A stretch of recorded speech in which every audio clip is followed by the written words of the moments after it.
Looking back, I suppose I should have seen where this was all heading, but honestly, I still think everyone else overreacted. Jackson always made everything about him anyway, so I guess it makes sense that he'd turn my personal growth into some kind of betrayal story. When we first got together 4 years ago, Jackson seemed like the perfect choice. He was a police officer, stable job, good benefits, the kind of guy who could provide real security. I was young, just 17 when we met, and he represented everything I thought I wanted. Safety, loyalty, opportunity. He had his own place, a decent car, and he treated me like I was special. Back then, I thought that was enough. I thought I could build a life around being grateful for what he offered. Those first months were fine, I guess. Jackson would come home from his shifts and tell me about his day, making himself sound all-important and heroic. He'd cook dinner sometimes, always wanting to play house like we were some perfect couple. I played along because why wouldn't I? He was giving me everything I needed. A place to stay, someone to take care of bills, someone who worshipped the ground I walked on. But even then, I could feel something missing. There was no excitement, no spark, just Jackson being predictable and safe and boring. The routine got old fast. Every morning he'd make coffee, kiss my forehead, ask about my plans like he was my father or something. Every evening, he'd want to cuddle on the couch watching whatever stupid show he picked. Weekends meant grocery shopping together and maybe dinner at the same 3 restaurants he liked. I was 19 years old, for crying out loud. Was this really supposed to be the rest of my life? Then 2 years ago, Jackson started getting into this new training program, some kind of combat sport thing that he thought would help with his police work. I wasn't particularly interested, but I figured I should be supportive. That's what girlfriends do, right? Show up, cheer 'em on, pretend like watching sweaty guys roll around on mats was fascinating. So I started going to his sessions, sitting on the sidelines with my phone, counting down the minutes until we could leave. That's when I met Anthony. God, the first time I saw him, I actually felt something I'd forgotten existed. He was everything Jackson wasn't. Tall, lean muscle instead of Jackson's soft dad bod, confident in a way that didn't need a badge to prove itself. When he smiled at me during that first training session, actually smiled like he was happy to see me there, I felt this little flutter in my chest that I hadn't experienced in years. Jackson never looked at me like that anymore. To him, I was just part of the furniture. Anthony was new to the gym, maybe 6 months in when Jackson started, but everyone already respected him. He had this natural charisma that drew people in, made them want to be around him. And unlike Jackson, who only talked about work and complained about his supervisors, Anthony actually had interesting things to say. He'd traveled, had stories, made me laugh in ways that Jackson never could. I started paying more attention during training sessions. Instead of scrolling through my phone, I'd watch Anthony move, see how he interacted with everyone. He was kind to the newer guys, patient when they messed up, but fierce when he was competing. Jackson just looked clumsy and desperate next to him, trying too hard to prove he belonged there. After a few months, Anthony and I started talking more. Nothing inappropriate, just friendly conversation while Jackson was getting changed or talking to the coach. Anthony would ask about my day, actually listen to my answers, remember things I'd told him the week before. It was such a relief to talk to someone who treated me like an actual person instead of some prize he'd won. The more time I spent at that gym, the more I realized what I'd been missing. Jackson would grunt through his training, all serious and focused, while Anthony made everything look effortless. During breaks, Jackson would come over sweaty and exhausted, expecting praise for his mediocre performance, while Anthony would catch my eye from across the room and give me these little smiles that made my heart race. I started suggesting we go to training more often. Jackson was thrilled, thinking I was finally taking interest in his hobbies. Poor, stupid Jackson. He had no idea I was going there for someone else entirely. I'd dress up for training sessions, do my hair, pick outfits that looked casual but showed off my best features. Jackson never noticed, but Anthony did. I could feel his eyes on me, could sense the attraction building between us. For almost a year, I kept going to those sessions, building this connection with Anthony while Jackson remained completely oblivious. We'd have these conversations that felt charged with possibility. These moments where our hands would brush when he helped me understand some technique Jackson was learning. It was innocent enough on the surface, but underneath, we both knew something was happening. Then Jackson lost his job. Some budget cuts at the department meant layoffs, and Jackson was one of the newer guys who got cut. Suddenly, my stable, secure boyfriend was unemployed, moping around the house all day, sending out resumes and complaining about how unfair everything was. Instead of handling it like a man, he turned into this needy, depressed version of himself who wanted constant reassurance that everything would be okay. But honestly, his unemployment was the best thing that could have happened to me. With Jackson home all day feeling sorry for himself, I finally had the perfect excuse to get out of the house. I'm going to the gym. I'd tell him, I need to keep up the routine, even if you can't train right now. He was so wrapped up in his own problems that he didn't question why I was suddenly so dedicated to fitness. Those gym sessions with Anthony became the highlight of my entire week. Without Jackson there watching everything, we could actually talk freely. Anthony would spot me during workouts, his hands steady on my back as I lifted weights, his voice encouraging in my ear. We'd grab smoothies afterward, sitting close together at those little tables, talking about everything except the fact that I had a boyfriend at home. It felt so natural being with Anthony. He made me feel alive again, made me remember what it was like to be excited about seeing someone. When my phone buzzed with his texts, I'd get this rush of anticipation that I never felt when Jackson called. Anthony would send me funny memes, ask about my day, remember little details about things I cared about. Meanwhile, Jackson was at home in his pajamas, probably playing video games and feeling sorry for himself. The lunch dates started innocently enough.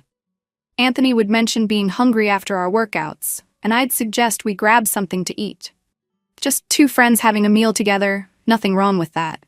But sitting across from him at those little cafes, watching him laugh at my jokes, seeing the way he looked at me, like I was the most interesting person in the world. It was everything I'd been missing with Jackson. We started doing other things too. Anthony loved being outdoors, something Jackson never cared about. He'd suggest we go paddleboarding at the lake, or drive out to watch the sunset from this spot he knew in the hills. These weren't dates, I told myself. They were just two people enjoying each other's company, sharing experiences that my boring boyfriend would never appreciate. I'd come home from these adventures feeling more alive than I had in years, only to find Jackson still sulking about his job situation. He'd ask where I'd been, and I'd give him vague answers about the gym or running errands. He trusted me completely. Never questioned why I was suddenly so busy during his unemployment. If he'd been paying attention, maybe he would have noticed how happy I seemed, how much energy I had after my workouts. The texting between Anthony and me intensified. We'd message throughout the day, sharing thoughts and jokes and observations about everything. It felt so good to have someone who was actually interested in what I had to say. Someone who responded with enthusiasm instead of Jackson's typical grunts and half-hearted replies. Anthony would send me pictures from his day. The view from his office, something funny he saw on the street, selfies that made my heart skip.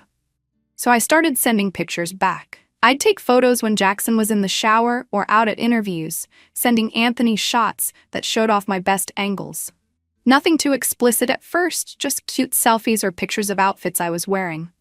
But when Anthony responded with fire emojis and told me how beautiful I looked, I felt this validation that I'd been craving for years. Jackson barely looked up from his phone when I walked through the room, but Anthony noticed everything. The photos got more intimate as time went on. I'd send Anthony the same pictures I sent Jackson, just to see the difference in their reactions. Jackson would respond with a simple nice or maybe a heart emoji, while Anthony would write paragraphs about how stunning I was, how lucky he felt just to know me. The contrast was impossible to ignore. I was living two completely different lives, and honestly, I was good at it. Jackson was so absorbed in his job search and his depression that he didn't notice how often I was on my phone, how much happier I seemed, how I'd started putting more effort into my appearance. With Anthony, I felt like the best version of myself. With Jackson, I was just going through the motions. This went on for months. Jackson eventually found another job, but by then, my connection with Anthony was too strong to give up. I'd gotten used to the excitement, the anticipation, the feeling of being truly wanted by someone. Going back to just Jackson felt impossible. I should have known Jackson would eventually figure something out. He was a cop, after all, trained to notice when things didn't add up. But I'd gotten comfortable in my routine, confident that I was being careful enough. I wasn't expecting him to go through my phone, wasn't prepared for him to piece together all those gym sessions and lunch dates and afternoon adventures. The confrontation was ugly.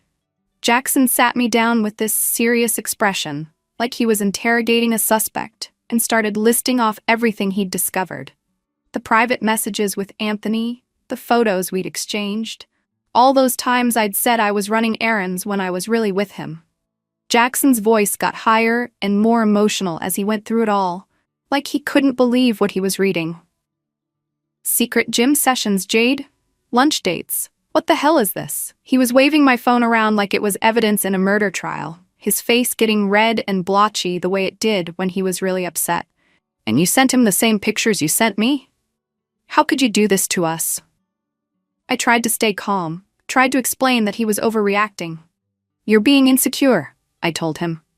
You're acting petty, and you never let me have any friends. Which was true.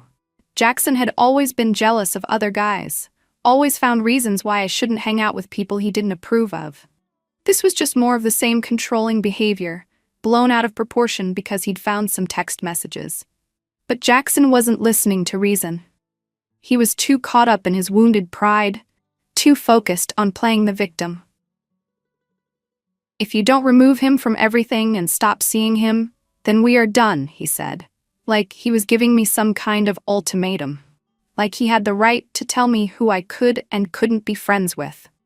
That's when I knew for sure that Jackson and I were fundamentally incompatible. A secure, confident man wouldn't feel threatened by me having friendships. A mature partner would trust me to handle my own relationships without needing to control every aspect of my social life.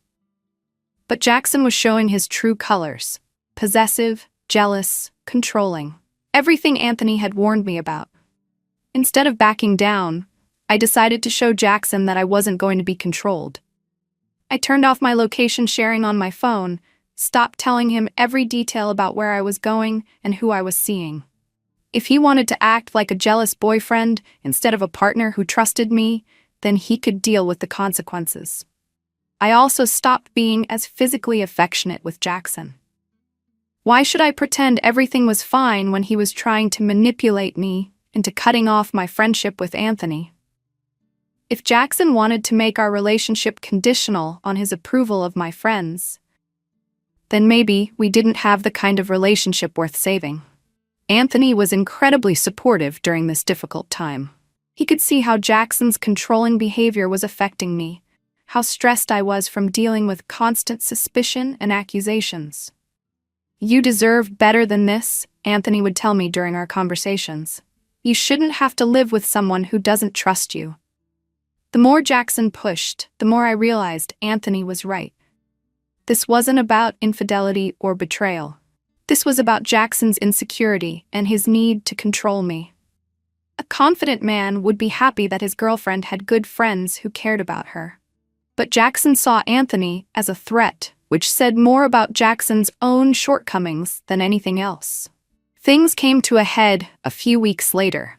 Jackson had been giving me the silent treatment, acting like a martyr around the house, clearly expecting me to apologize and cut off my friendship with Anthony. But I wasn't going to let him manipulate me like that. I had every right to maintain my friendships, and if Jackson couldn't handle that, maybe we needed to reevaluate our entire relationship. So I decided to test whether Jackson was willing to be reasonable, or if he was going to stick with his controlling demands. I told him I was going out with Anthony, that I'd be home later that evening. If Jackson truly trusted me and respected my autonomy, he'd be fine with me spending time with a friend. If he was the controlling, insecure person I was starting to think he was, he'd make it into a huge dramatic scene. Jackson's reaction told me everything I needed to know. Instead of wishing me a good time or asking me to say hello to Anthony for him, he got this look on his face like I'd just announced I was burning the house down. He didn't say much, just nodded with this tight expression, but I could feel his disapproval radiating across the room. Anthony and I had an amazing evening. We went to dinner at this new place he'd been wanting to try, walked around downtown, talked about everything and nothing. It felt so natural being with him, so right. This was what a relationship should feel like. Easy, comfortable, exciting all at the same time. Not the constant tension and walking on eggshells that I'd been dealing with at home. We ended up back at Anthony's place, just talking and listening to music. The conversation flowed so easily, and being close to him felt inevitable. When he kissed me, it wasn't some dramatic moment of betrayal. It was just two people who cared about each other, finally acknowledging what had been building between us for months. I knew I wouldn't be making it home that night, and honestly, I wasn't sure I wanted to. Being with Anthony felt like coming alive after years of sleepwalking through my relationship with Jackson. This was what passion felt like, what real connection was supposed to be. I sent Jackson a text around 11:30, just a simple, "we need to talk" message. I figured we could have a mature conversation the next day about where our relationship stood and what we both wanted moving forward. Maybe this would finally force us to address the real problems we'd been avoiding for years. But Jackson, predictably, couldn't handle an adult conversation about our relationship. Instead of meeting me halfway, he sent this dramatic message demanding I meet him at the park, exactly at 7 p.m., and threatening to block me if I didn't show up right on time. Like I was some kind of employee being called into the boss's office. When I pointed out that he'd originally said around 7 and was now being weirdly specific about the exact time, he acted like I was the one being unreasonable. This was classic Jackson, making everything into a power struggle, trying to control even the basic logistics of our conversation. Honestly, I was a little nervous about meeting him in person. Jackson had never been physically violent, but he was a police officer with a temper, and I'd never seen him this angry before. The smart thing seemed like handling this over the phone or through text, where things couldn't escalate into something dangerous. But Jackson was insisting on this dramatic face-to-face confrontation, and I didn't want to give him more ammunition to claim I was being unreasonable. The breakup conversation was as awful as I'd expected. Jackson was hurt and angry, which I understood, but he wasn't willing to take any responsibility for the problems in our relationship. In his mind, everything was my fault for cheating, and he couldn't see how his controlling behavior had pushed me away in the first place. I tried to explain that Anthony and I had connected as friends first, that the feelings developed naturally over time, that this wasn't some calculated betrayal. But Jackson wasn't interested in understanding my perspective. He just wanted to play the victim and make me into the villain. After 3.5 years together, I thought Jackson deserved an honest explanation of why our relationship had failed. But he was too emotional to have a rational conversation.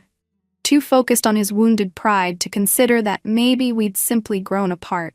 Within a few weeks, Anthony and I were officially together.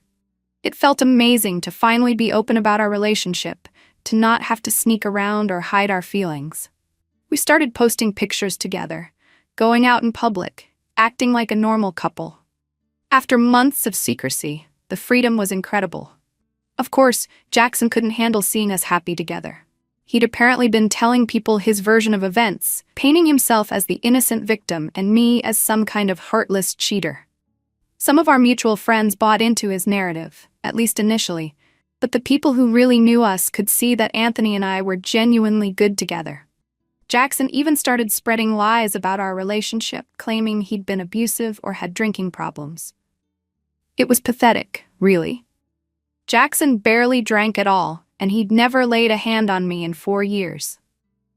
But I guess he needed to create some story that made him look like the hero, instead of just a guy who couldn't keep his girlfriend interested.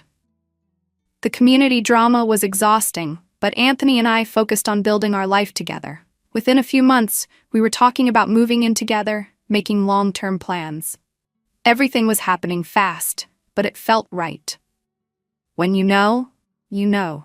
Anthony had to deal with some fallout from his friends and family, people who thought he should have stayed out of my relationship with Jackson. Some of the guys at the gym took Jackson's side, which was disappointing, but not surprising. Men always stick together, even when one of them is clearly in the wrong. But Anthony stood by me through all of it.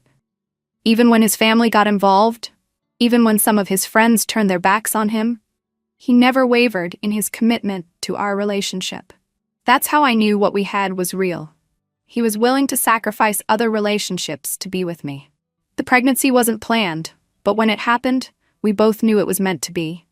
Here was proof that Anthony and I were building something real together, something that Jackson and I never could have achieved.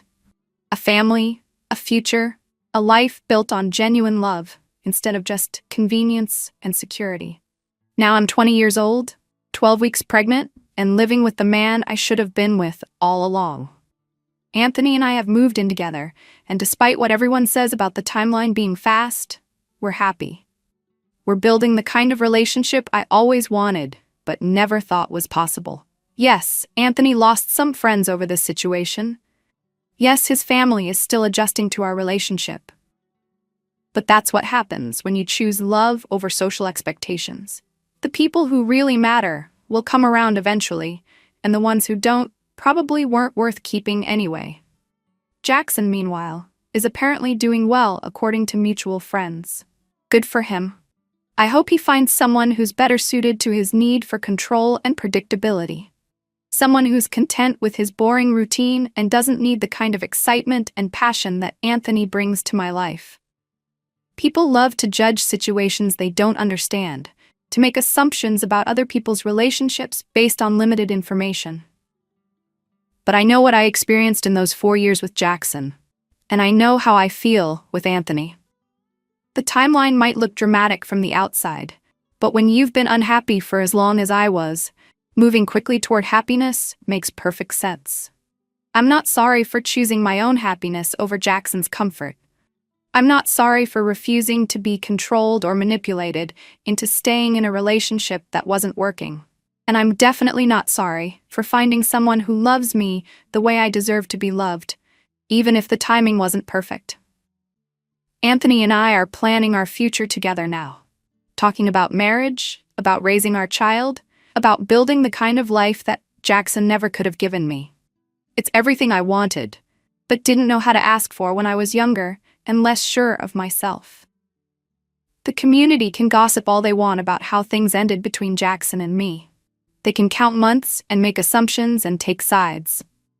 But at the end of the day, I'm the one who has to live with my choices, and I'm confident I made the right ones.